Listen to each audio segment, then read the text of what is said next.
வணக்கம் 12ஆம் வகுப்பு மாணவர்களே. அத்தியாயம் 6 வெக்டர் இயற்கணிதத்தின் பயன்பாடுகள்.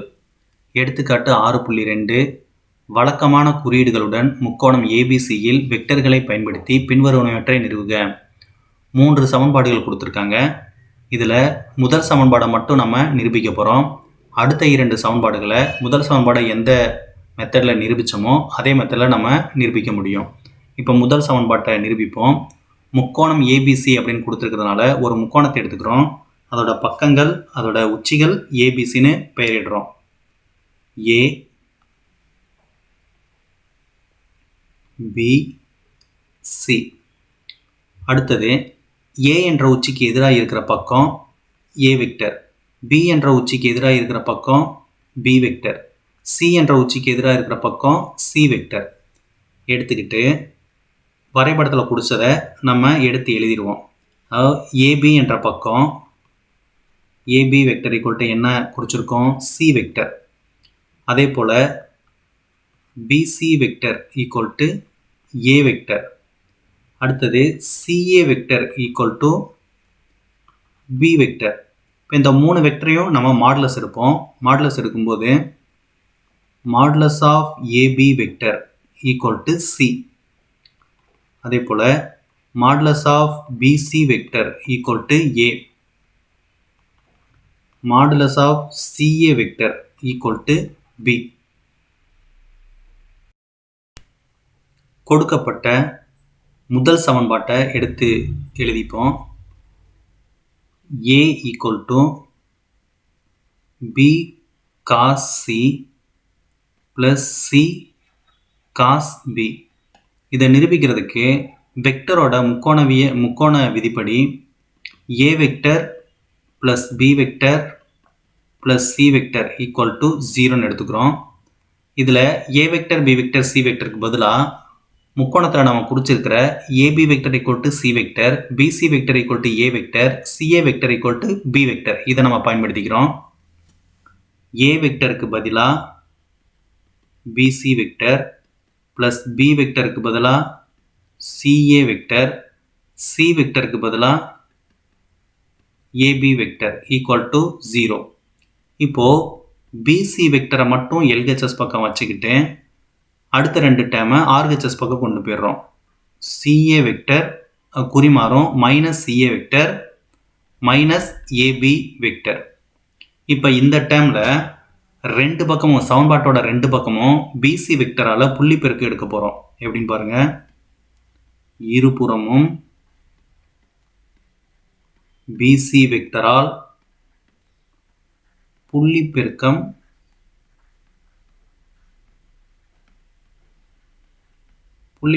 எடுக்க போகிறோம்.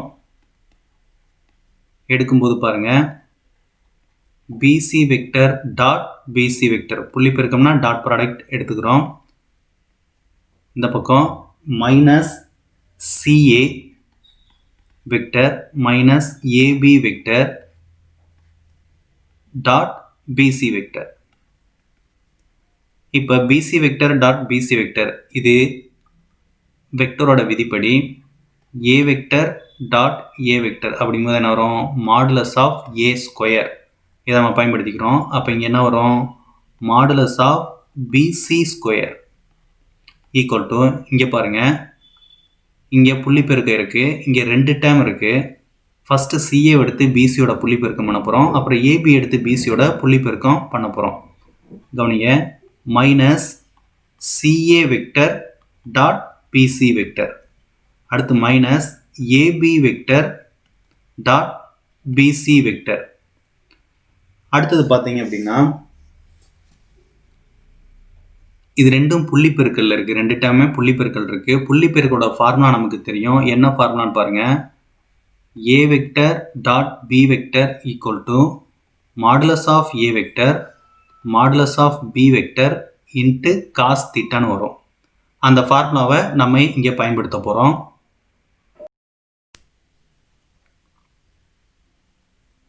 Modulus of BC square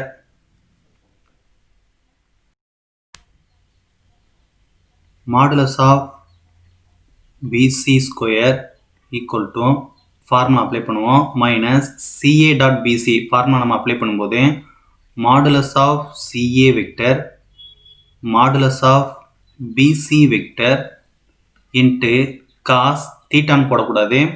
CA வெக்டருக்கும் PC வெக்டருக்கும் இடைப்பட்ட கோணம் என்னன்னு பார்க்கணும். ஸோ முக்கோணத்தில் பாருங்கள், சிஏ வெக்டருக்கும் பிசி வெக்டருக்கும் இடைப்பட்ட கோணம் இது சி என்ற இந்த கோணம்.